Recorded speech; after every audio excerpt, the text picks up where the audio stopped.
anytime you think you've heard a new fad diet or there's a new fad out there that's gonna work this time, I'm here to tell you that that's not true. They've been around for hundreds of years and they've been debunked multiple times in the past, but they just keep recycling through as the new thing. So what's popular right now? Fasting, right? So listen, this guy named Lord Byron back in 1820 suggested that to maintain a thin frame you should fast and then actually binge eat, and then, and this is what's really funny, drink vinegar in your water every morning.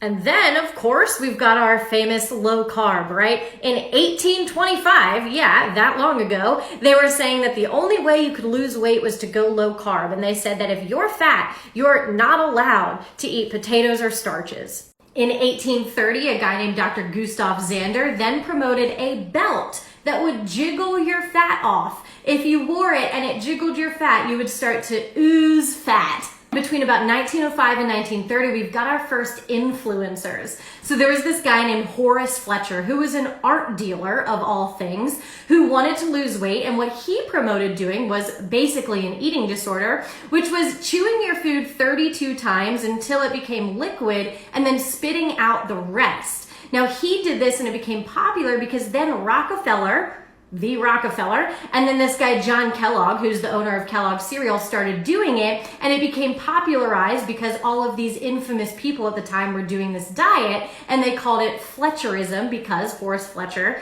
is the person who started it.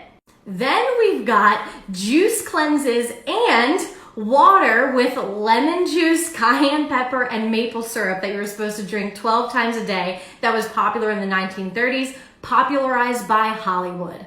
All of those sound super familiar to me, and they were popularized all throughout the 1800s and early 1900s. And then listen, in the 1950s, scientists in the UK straight up said, they did research and they were like, look, none of these things work. They're harmful. They called them heartless, unrealistic, and out of date. And that was in the 1950s. If they were out of date then, they're not gonna work now.